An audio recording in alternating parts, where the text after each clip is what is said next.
prosperous new year. How are you all? Are you all feeling good today? Yes? How excited you are? Now we are entering into a new year. It will be full of joy and happiness. Okay? We hope so. Okay. Welcome back to our online learning classes. Now, from this class onwards, I will be teaching you the portions we have learned already. Okay? It's just like a revision. So, from this class onwards, for the next few classes, I will be revising the portions till taken. Okay? So, on that basis, at first, let's see all about a dog. This literary piece was written by A.G. Gardner. So, the major characters in this particular story is a lady with a Pekingese dog and a conductor, our narrator.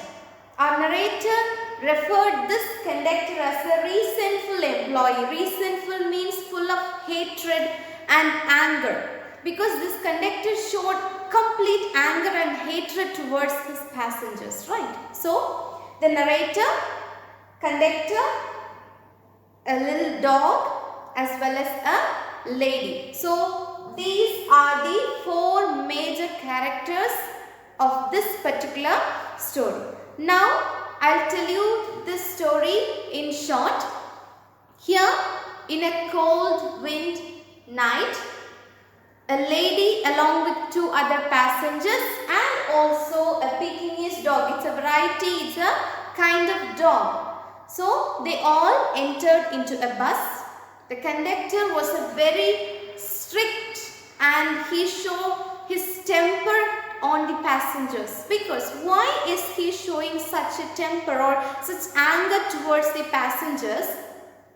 Because he feels that always I am standing at the doorstep of the bus.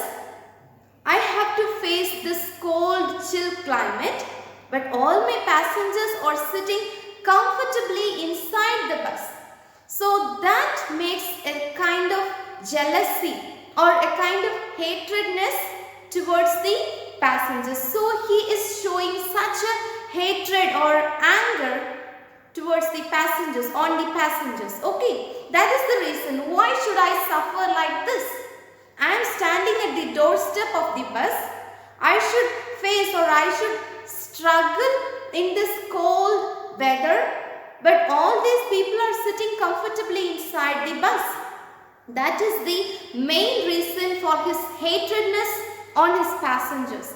That's why our narrator called him or referred him as a resentful employee. Resentful means full of hatred and anger. So here this conductor is not allowing the lady to take the dog inside the bus. Why? Because there is a rules there in England that we should not take pet animals or we should not carry pet animals inside the bus. So that it will be uncomfortable for the other passengers. That's why they amend a rule. Okay. So why there are rules? Why should we follow these rules? Rules are for the goodness or for the welfare of the people, of the passengers, of the public.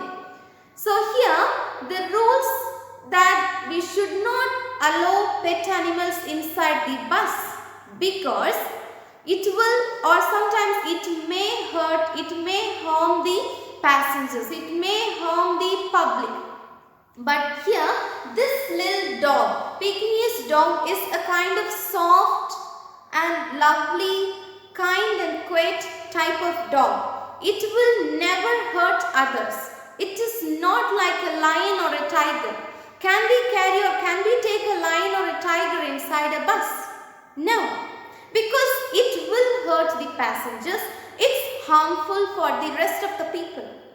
But here this Pekingese dog will never hurt others. It is not a harmful animal like lion or a tiger. So there are rules everything, but those rules can quit or we can ignore these rules based on our common sense. So here the conductor did not use his common sense to think about the impact or to think about the cause and effect, because it was a cold night. He is asking the lady to go onto the top of the bus. In that cold weather, in that cold night, she cannot go onto the top because then sometimes she will suffer with pneumonia.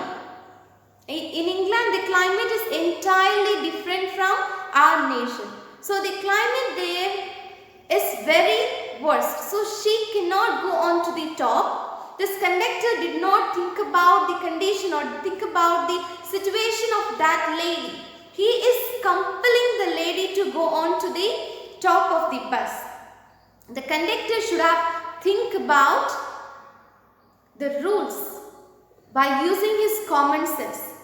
If he allowed the dog to sit or to travel in that bus, there will be no trouble or there will be no harmful for anybody or to that dog also. So he did not think anything about the dog, he did not think anything about the lady.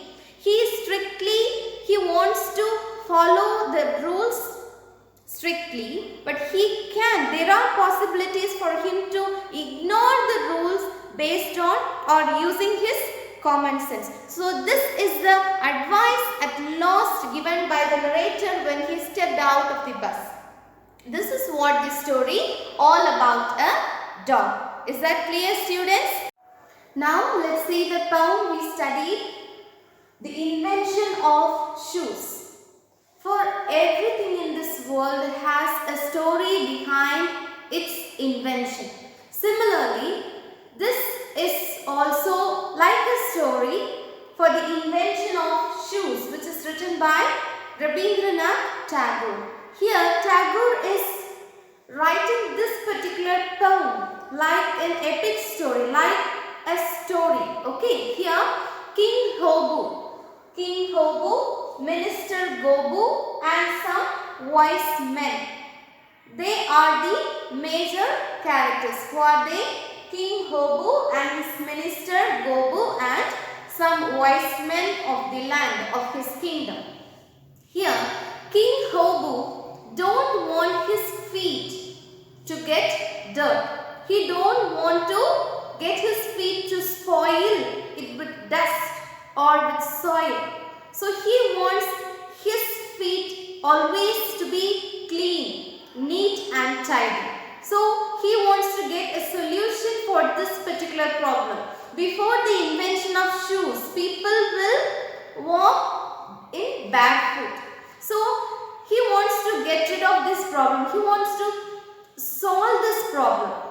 That's why he called his minister Gobu and he informed about his problem, that I need a solution for this problem. What is this problem? I don't want my feet to get spoiled or to get dirt. So it's your responsibility that you should find a solution, a right solution for my problem. So this minister Gobu is thinking a lot. He did not find any solution. So this king also announced or also declares that unless you find a solution for this problem, you will be punished. I have no guarantee for your life. So he feels so afraid and he started to cry. His family, his wife, he himself and his children, they are all crying in their home. His wife did not cook for a few days. And as he did not find a solution, he got an idea that I can polish my king by saying that if your feet did not touch our soil, how would soil be sacred? Without the touch or without the presence of the king's feet, how the land will be sacred or holy?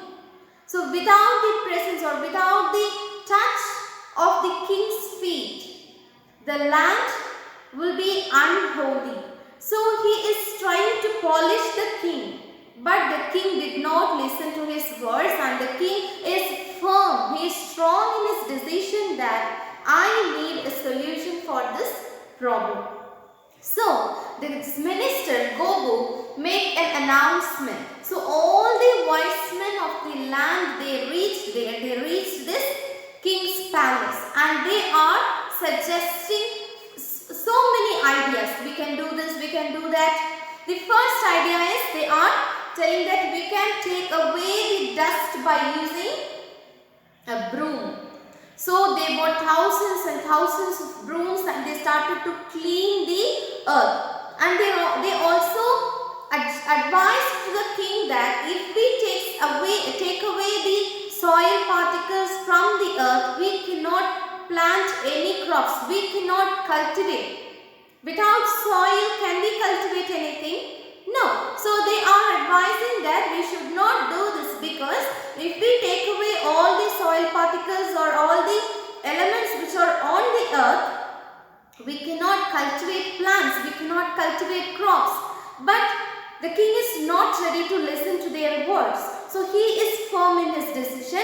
So they started to clean the earth by using broom. So the dust particles comes up, and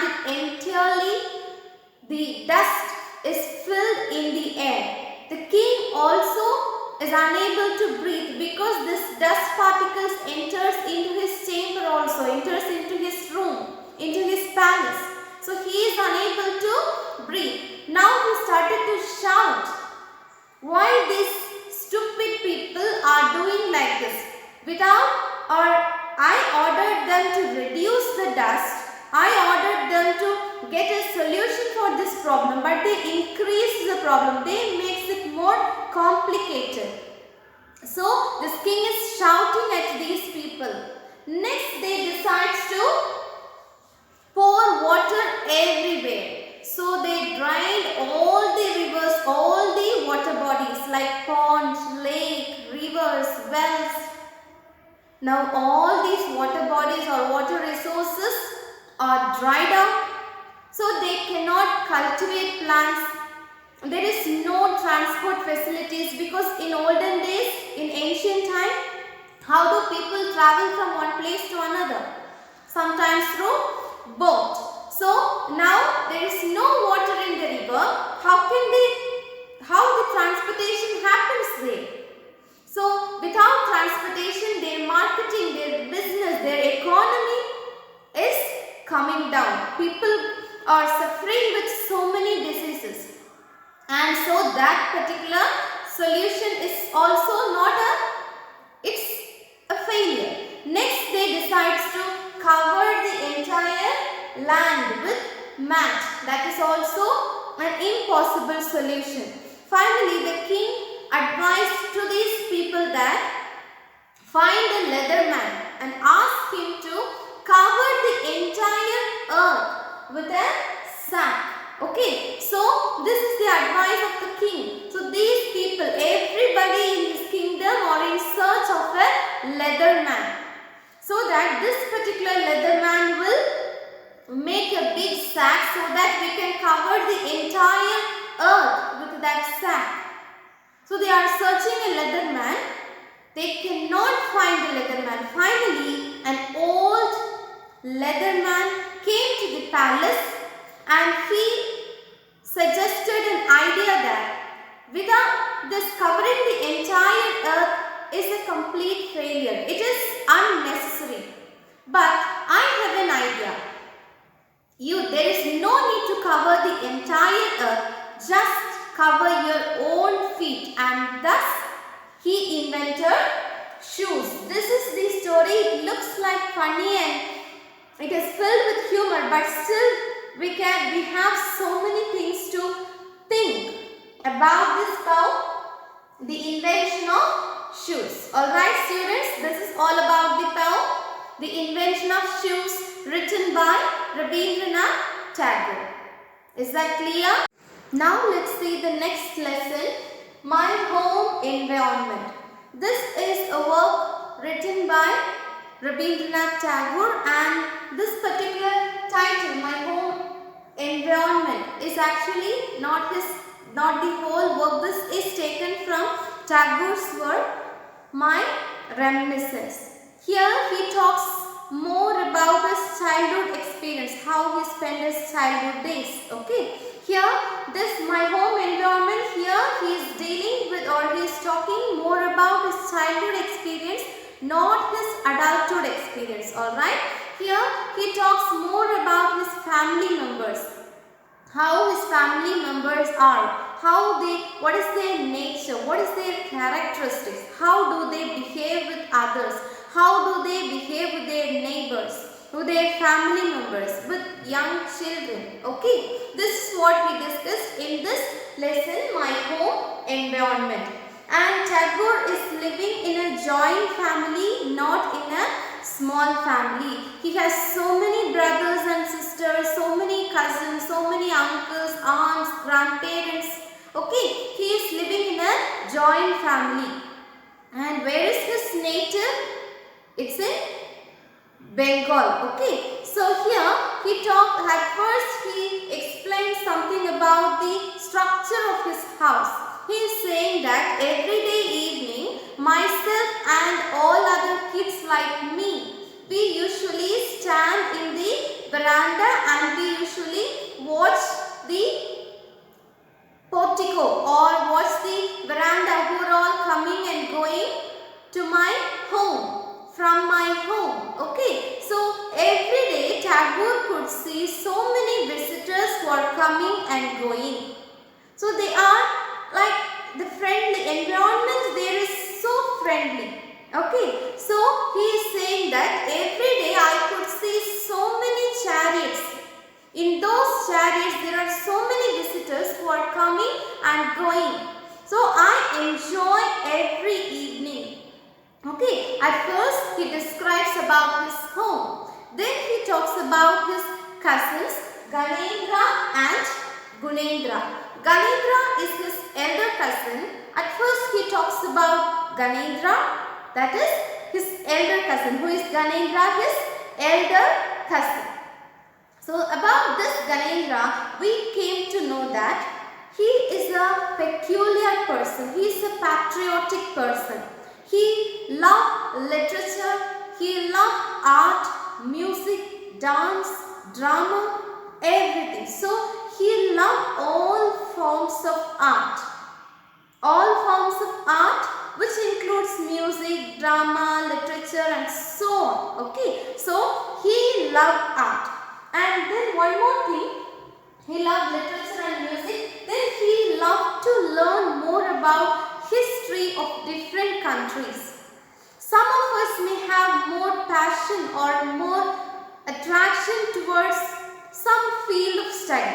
Like some of you may like to study history, some of you may like to study mathematics, some of you may like to study biological science, right? Similarly, this Ganendra loved to learn more about the history of different countries. Our country has its very old, ancient, rich history. Am I right? Similarly, every country has their own history of every important events. Yesterday's happening, yesterday's history. So, he loved to study more history about different countries and he decides to write a book. But unfortunately, he died at a very young age. And before that, he translated a Sanskrit poem named Vikramurvasi. So this Vikramurvasi is a Sanskrit poem. He translated this particular poem. So this Ganendra is a patriotic person. His dress, his outfits itself shows his patriotism towards our nation. Like in those days, Khadi. Khadi refers, if a person is wearing a dress which is made of Khadi, then he is showing his patriotism towards our nation. Because all other kind of cloths like spun and so many variety of cloths are identify or showing that that particular type of cloth is exported or imported from another country. So khadi is referring to our own nation's cloth. So his clothing, his outfits also shows his patriotism towards our nation. Okay, this is all about Ganendra. Ganendra died at very young age. And now Tagore talks about his brother, Ganendra's brother Gunendra. So Gunendra is Tagore's younger cousin. Okay, Ganendra is Tagore's elder cousin and Gunendra is Tagore's younger cousin. Okay, so this particular person is also like Ganendra.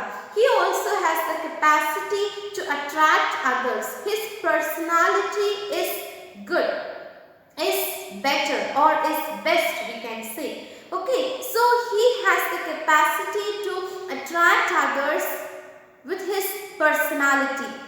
He welcomes all the guests warmly.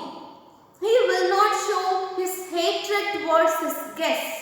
So every day he will stand nearby the garden and he will welcome all the guests warmly, wholeheartedly. So that is one of his admiring characteristics. Next, and he has more ideas for festivity. As I told you that this particular family is a joint family. Often they will celebrate maybe their birthdays or so many occasions will come for them to celebrate. So for all these festivals, who give innovative and creative ideas?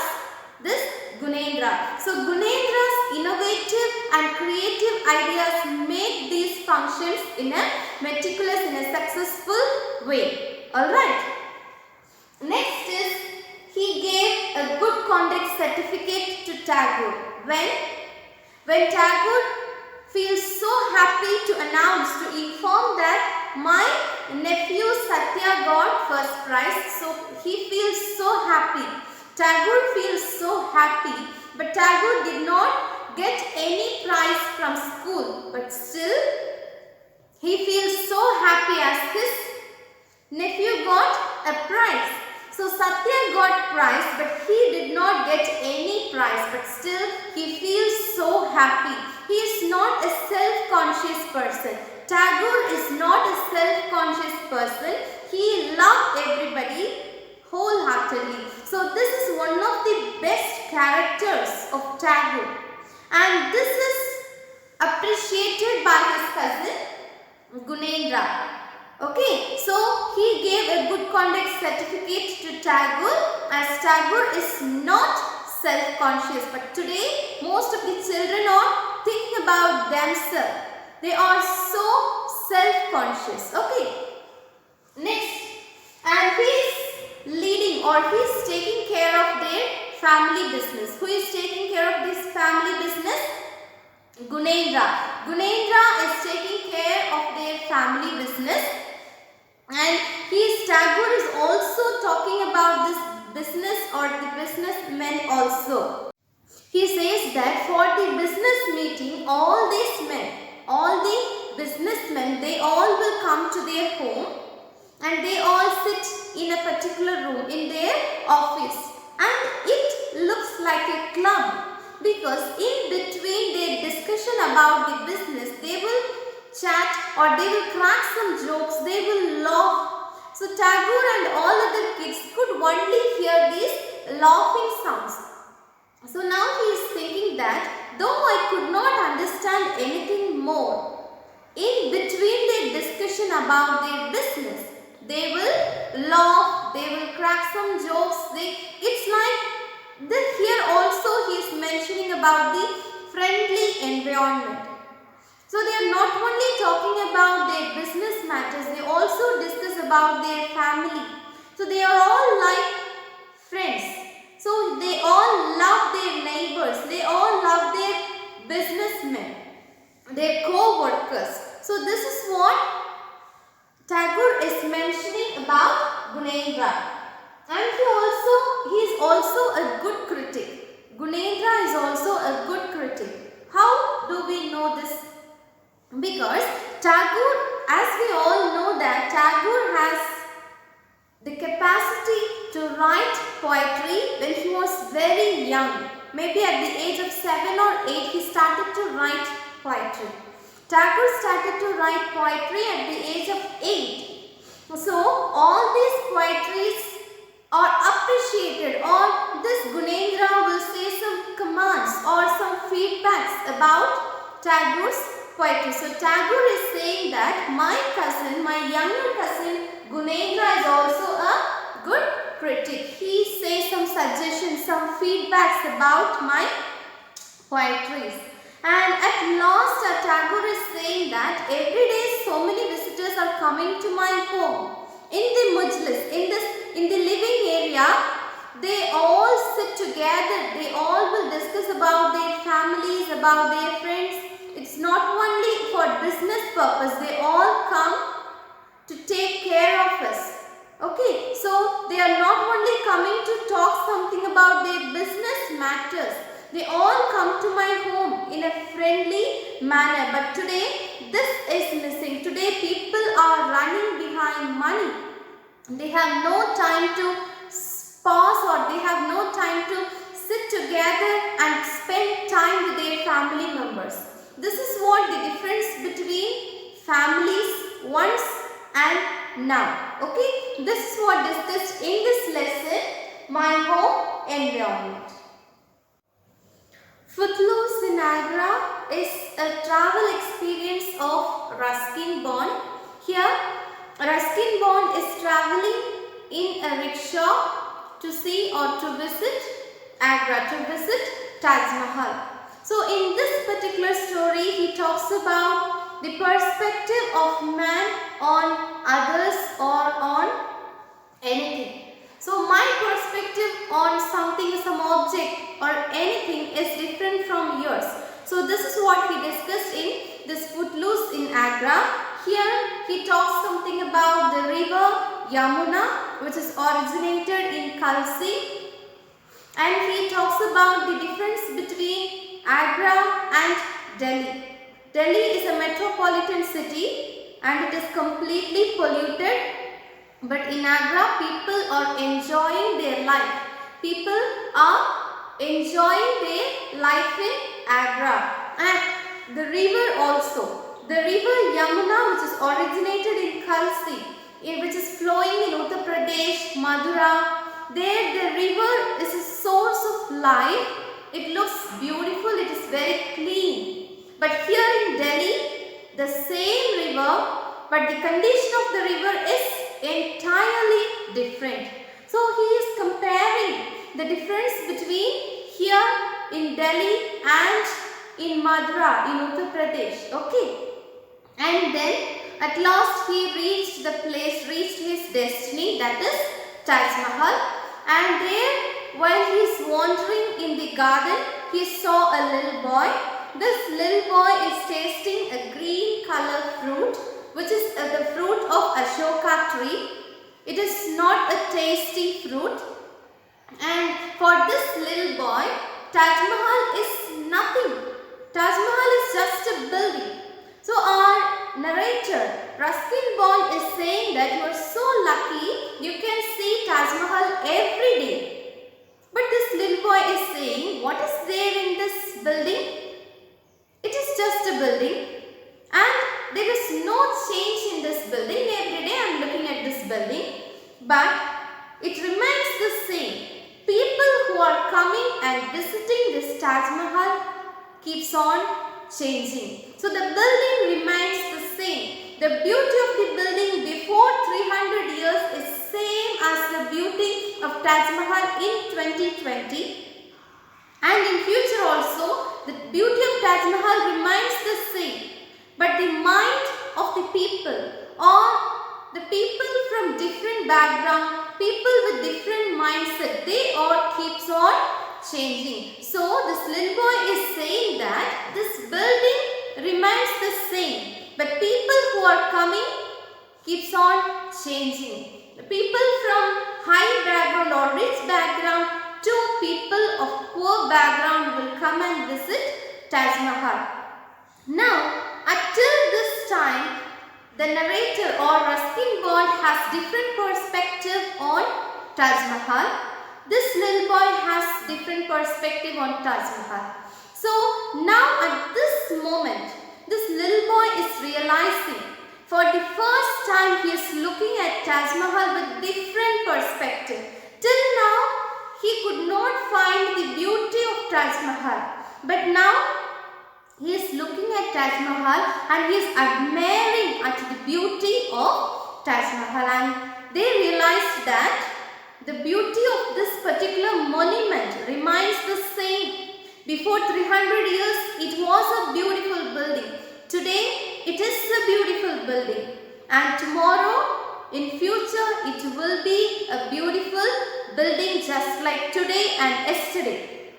So here at last our narrator Ruskin Bond, after a few days or after a few months, he is thinking about his travel of Agra or this Taj Mahal, and he could not remember anything else rather than this little boy, river Yamuna, and that fruit.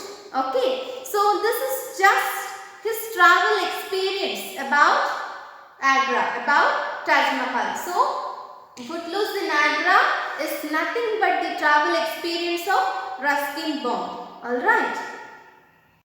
And the last lesson we studied is the poem Nightfall in the City of Hyderabad. This particular poem was written by a famous Indian poetess, Mrs. Sarojini Naidu.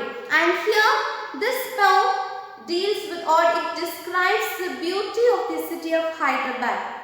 How it glitters or how it sparkles in the night time.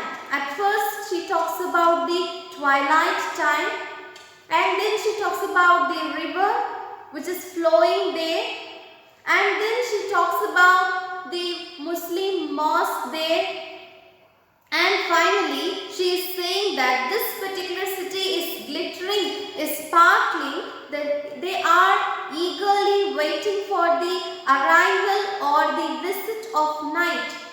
Okay, so this visiting of night in the city of Hyderabad is like a queen who is visiting a sumptuous festival, a grand festival. So this is what she discussed in the poem Nightfall in the city of Hyderabad. Is that clear, students? Students, I hope you're all thorough with all these lessons, all these chapters. I hope you could remember these stories in all these lessons. Just go through all these lessons, all these poems, and be ready for the test. Alright? See you all in the next class, students. Until, take care. Thank you.